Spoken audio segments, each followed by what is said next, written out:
Hey, what's going on, guys? Welcome to my video guide for Souls games. I recently posted a poll asking you guys what my next video should be about and for you to vote for one of 3 essay ideas I have.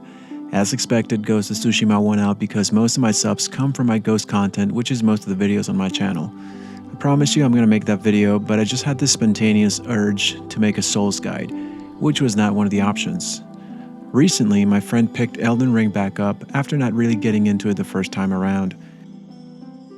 It got me thinking about how that experience is almost universal, as these games don't follow the convention established by most other games you've probably played before. That was my experience as well.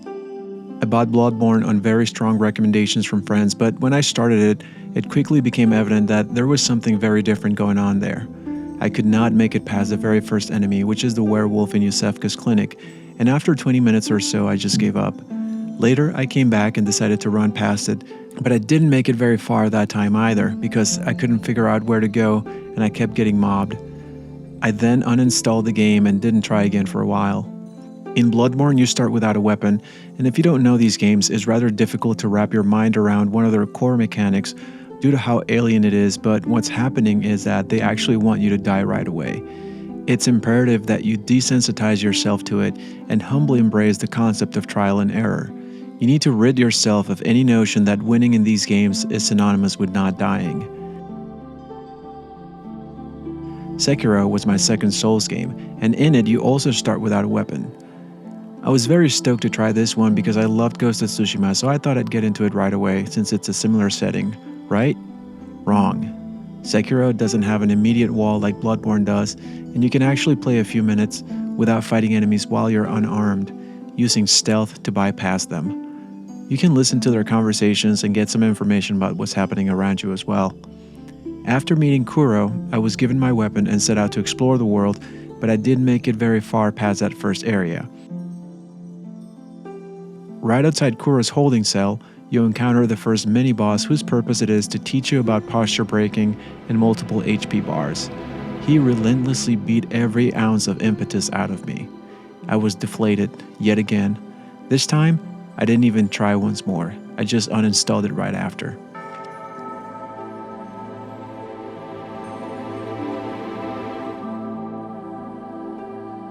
When I first heard about Elden Ring, there was all this hype around it, and the excitement was palpable. I didn't quite understand the magnitude of it, but you could tell this game was going to be something epic. A lot of my friends were discussing the game, so I decided to pre-order it. I thought maybe this time will be different and things will finally click for me. I actually streamed my first hours playing the game, and the people who tuned in had to tell me about holding circle to run and about fat rolling, which I was because my starting class was the Vagabond, and he comes with all this heavy gear that will make you fat roll unless you unequip some of it. I then proceeded to get absolutely wrecked by the Tree Sentinel, and at this point, I honestly just found myself at a total loss. I genuinely didn't have a clue how these games were so popular when they're so hostile toward new players. I decided to just ignore him and try smaller enemies. I get to the Gatefront Grace, and what do you know, I get ganged up on by the soldiers with their great shields and their spears, who just poke me into oblivion. I didn't know to fear groups of enemies yet because I never made it past the starting areas in Bloodborne and Sekiro. I didn't know how terrifying it is to be low level and face enemies with great shields and spears. I didn't know anything about stun lock. I am so out of my depth, and I just have no reference at all that will translate my previous experience in games that give the player unrealistic advantages at the beginning and communicate back to me the precariousness of my situation in these games. No one cares about you here. You're just another guy. Not even that, you're a newcomer and understand next to nothing about the rules of this world. In fact, you know so little, you're about as threatening and vulnerable in this world as a newborn baby. At this point, I am ready to quit again. But Elden Ring is unique in that you can just choose to roam around the open world in a very large area before your progress is impeded by a boss. So I do that, and it's fun, but it's not the experience I felt I was promised by the hype. I didn't uninstall it, but I kinda just stopped playing it for a few days. During that break, I was venting about its difficulty on my friend's Discord, and one friend asked me a few basic questions about my experience. He was able to pinpoint what I was missing, and he tells me to summon him into my game. He then proceeds to show me the way to some items that are going to help me with the build that I was going for. I wanted to start fresh with a new character, and I switched to Astrologer because I usually do melee and I wanted to try something new. Magic sounded like fun, and I like ranged combat too. So we go to Kaled, grab the Meteorite Staff, and then Rocksling, which carried me through the entire game.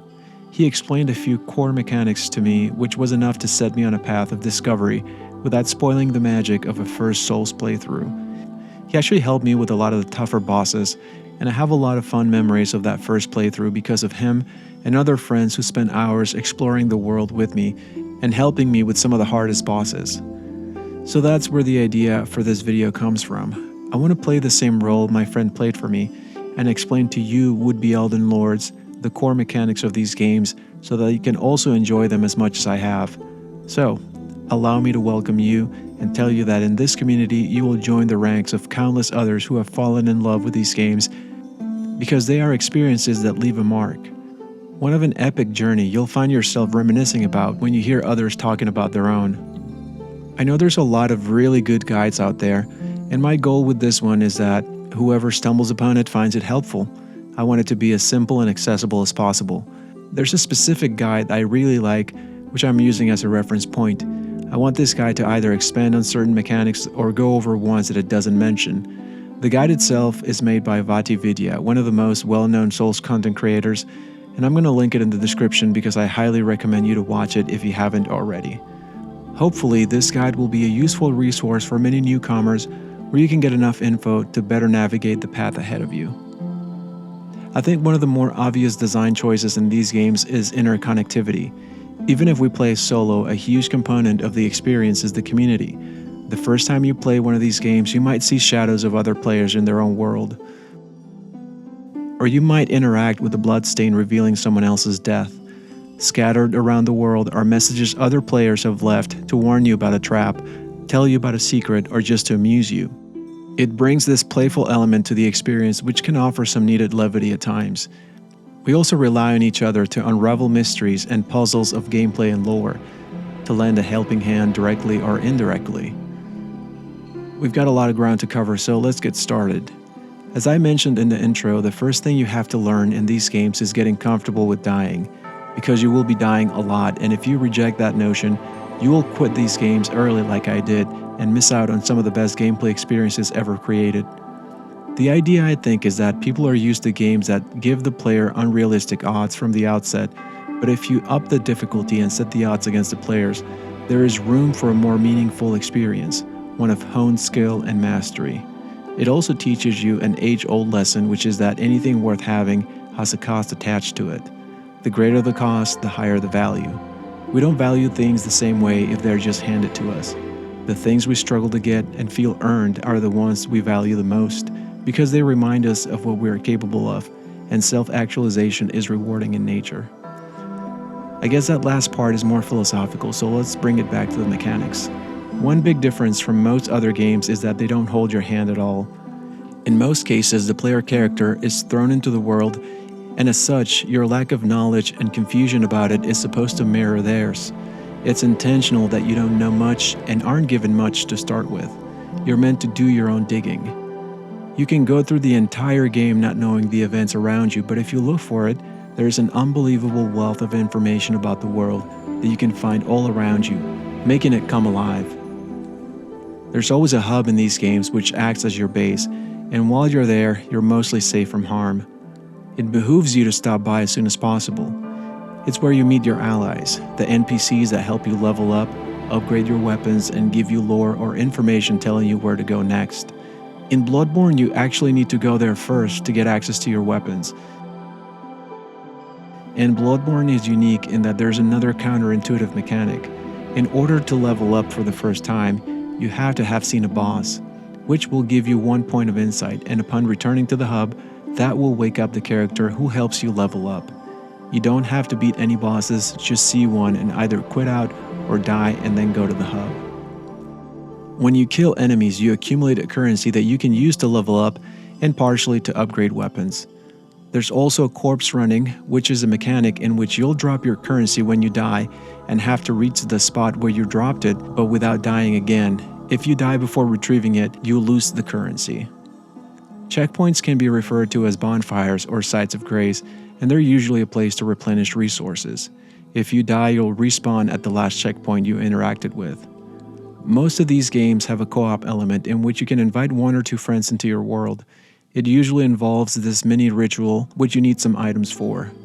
A summoning item for yourself, and the person you are summoning also has to have an item or be in a state that allows them to be summoned. It's not as easy as going into your friends list and setting out an invite, but in my opinion, it makes the experience more immersive.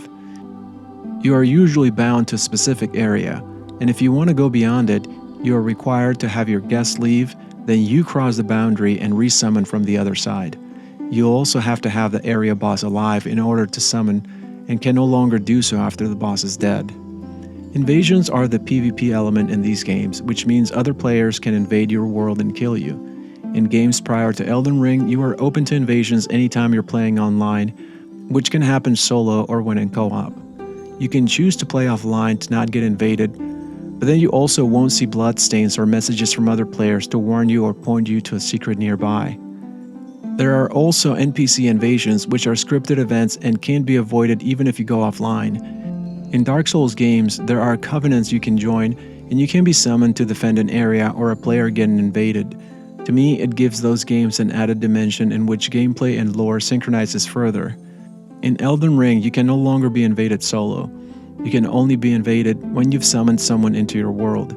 The limit is 4 players at any time, and it can be 3 of you versus 1 invader, or 2 of you versus 2 invaders if you use an item called the Taunter's Tongue. There's also an item you can use to automatically summon random players who volunteer to help during invasions. In most of these games, the main mechanic to avoid damage is rolling or dodging. In Sekiro, there's dashing, which isn't as effective because you're supposed to deflect attacks there. Dodging has iframes or invincibility frames in which enemy attacks can connect. The effectiveness of your dodge is tied to your gear's weight in most cases, and in Dark Souls 2, there's an additional stat called adaptability, which also impacts your dodge. I'm not going to cover the more intuitive mechanics like HP, FP, and stamina, which even if you're new to these games are easy enough to figure out on your own, but I will talk more about Encumbrance. Some of these games have weight values to armor and weapons such as Demon Souls, Dark Souls 1, 2, 3, and Elden Ring, but Bloodborne and Sekiro do not. Out of all these, Sekiro stands apart as being the most different from the rest in some of its core mechanics, as it is the only Souls game where you can't summon friends or NPCs to help you at all. Because of this, Sekiro is often considered an outlier, and the rest of the catalog is referred to as Soulsborne. It also features a combat system with a heavy emphasis on the posture bar, which is a system in which deflecting attacks will fill out a meter that when full can open the enemy up for a death blow, which is a kind of critical hit that can deplete an entire HP bar.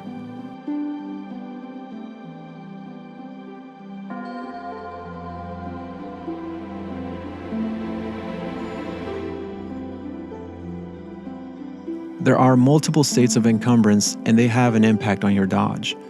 There's light, medium, and heavy dodge. Then there's overburdened, where you won't be able to dodge at all. The different states of encumbrance also have an impact on how much stamina your actions use, such as sprinting and attacking. Healing is different across games. Some of them have a flask item, which is replenished at checkpoints. Others have consumable items found in the world.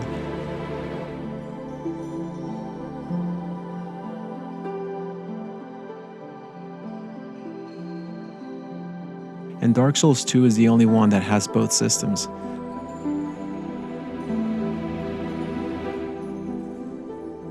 There are also other ways to heal, such as gear items which grant health regen, or spells/miracles/incantations. In Elden Ring, there's a mechanic in which defeating a group of enemies will replenish some charges of your flask. And there are also scarabs, which you can kill for more flask charges. In Dark Souls, you randomly find Estus soup, which is another way of healing. Resource management is not very different from other games. You usually have special abilities tied to what's called a mana bar or FP bar, which is used for special attacks like skills or spells. Elden Ring uses a more streamlined approach to spells with the FP bar, as opposed to previous Souls games where you have different items and a stat you can level up to give your spells more uses. Before I continue, I want to talk about difficulty. These games aim to create a unifying and relatable experience for everyone. As such, there is no difficulty setting, and that is special because it makes the experience objective. When you encounter something difficult and talk to someone else about it, they know just how hard that was. It connects people by creating a sense of shared struggle. The only mitigating factor would be experience. For example, someone who is a veteran in these games will be able to use what they've learned to tackle any new obstacles, whereas a newcomer might be stumped by them and unable to progress without help of some kind. The reason I wanted to talk about difficulty is because I needed to address it before my next point, which is the sheer amount of items at your disposal that can be used to overcome obstacles. It might help to see their existence as an optional difficulty setting, which makes the games easier. For every mechanic that seems impossible or unfair, there is an item that counters it, and its placement in the game is very deliberate. This is to encourage people to look in their inventory through what they found and collected, which is meant to reward exploration. You are encouraged to stop and look in every little corner or any crevice, which might lead you down a path to a secret area.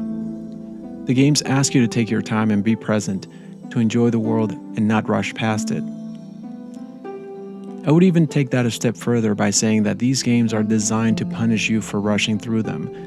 You'll often find areas where enemy density and their specific attacks will keep setting you back if you don't take your time. However, if you're tactical and strategize, you'll find yourself having fun where you'd otherwise feel frustrated and angry at the game. There's a lot of items that exist in every Souls game, which just change name and presentation, although sometimes they'll look the same. What in Elden Ring is called fire grease is called fire paper in Bloodborne, and charcoal pine resin in Dark Souls. Pickled turtleneck is green blossom, purple moss clumps are neutralizing boluses, etc. I would say the majority of consumable items are present in every game, and they're the same or similar enough to be considered analogous to each other. You'll also recognize a lot of spells from the older games. The same goes for weapons. For each class, there are iconic weapons like the Claymore or the Greatsword that are present across multiple games, and there's even the Moonlight Sword, which is present in every game except Sekiro. Even Armored Core 6, which technically makes it a Souls game. Anyway, let's not invoke the ire of the more fastidious part of the community. Let's talk about critical attacks, aka crit, visceral attack, death blow, riposte, direct hit, and backstab. In most of these games, you can parry an attack by blocking at the precise moment when you'd get hit and open the enemy up for a crit by pressing R1. Some bosses require you to do this 2 or 3 times before the opening can happen. Enemies also have an invisible stagger meter, which when full will have the same effect, opening them up for a crit. Another way happens when guarding with a shield, for example. In this case, each blocked hit will consume stamina, and when depleted, it will guard break them, opening them up for a crit. This also applies to you, as enemies can parry, stagger, and guard break you. Additionally, there's backstabs, which don't always follow the same rules, but are similar enough in principle. You can usually perform backstabs on unaware enemies by sneaking up behind them.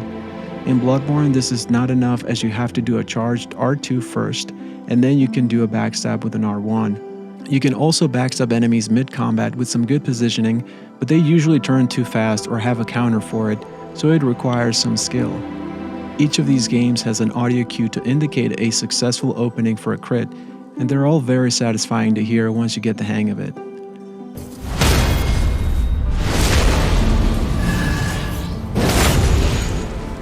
There's many ways to buff in these games, from spells to consumables to armor and weapon buffs. In Elden Ring, there's also a unique item called the Flask of Wondrous Physic, which allows you to have combinations of buffs. Buffs are temporary, ranging anywhere from 3 to 90 seconds, and in some cases beyond that. Buffs are a great way to even out the playing field when you're low level, because damage bonuses are multiplicative in these games. Some of these buffs cancel each other out though, so you'll need to do some research as to which ones you can stack together. It took me a while to start really understanding the nuances of the combat system, and when I did, I realized that a lot of my frustration with these games came from the fact that I didn't know how to optimize for damage, but it's quite fun to test things out once you get the hang of it. Let's talk about scaling. The main thing I want you to remember for damage is that upgrading your weapon will always result in more damage than leveling up an offensive stat. The second thing is that you always want to choose 2 offensive stats to level up. This will optimize your damage early on when you have to be more strategic about leveling up. If you're dying a lot, you should focus on leveling up your defensive stats, like HP, stamina, and whichever stat controls Encumbrance in the game you're playing, so you can wear heavier armor for more damage reduction. Your weapon scaling and your offensive stats have to match for best results. Scaling in weapons works as follows. S is the highest, then in descending order you have A, B, C, D, and E. The higher the scaling, the higher your attack power. If you're going for a strength and dexterity build, which is also referred to as quality build, you want to make sure you change your weapon scaling to quality so that it improves the scaling for those two stats. In Elden Ring, this is done with the Iron Whetblade, which is found in Stormveil Castle. You will need an Ash of War to access the scaling menu and change it from a Grace. There are different affinities, which are damage types. They can be physical, like strength and dexterity, or elemental like magic, blood, lightning, poison, etc. Elemental affinities have a stat that affects their damage. In Elden Ring, for example, bleed and poison are affected by arcane, magic by intelligence, flame art by faith, fire by strength, lightning by dexterity, etc. You can find the items you need to change the scaling and affinity of weapons around the world. In Elden Ring is Whetblades. In Dark Souls, they have gems which can be used to infuse affinities onto weapons. A sharp infusion improves dexterity scaling, which is called a keen affinity in Elden Ring. I know, it can be a lot. This is where things get technical. In Bloodborne, you have gems which you can socket onto weapons to improve different types of damage. Sekiro is different, as you don't upgrade your weapons, but you find power-ups to help your damage scale with the increased difficulty of new areas. As you can see, damage scaling changes a bit from game to game, but I wanted to give you a general idea of this element since I personally didn't consider it for a long time, but it made my builds more efficient once I did. I think those are all the basics I wanted to cover for now. I mainly wanted to explain some of the mechanics that took me a while to wrap my mind around, which have a significant impact on performance and how fast you can start really enjoying the combat in these games. If you have any other questions, feel free to drop them in comments. Also, there's a ton of online communities where people are often super helpful and have answers to the most specific questions you can think of, from a simple answer to an Excel spreadsheet full of meticulously recorded data.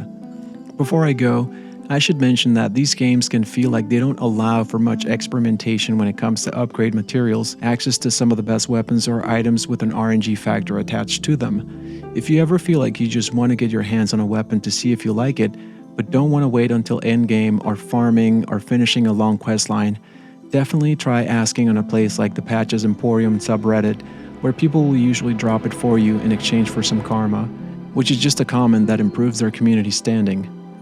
Thank you for watching and catch you on the next one.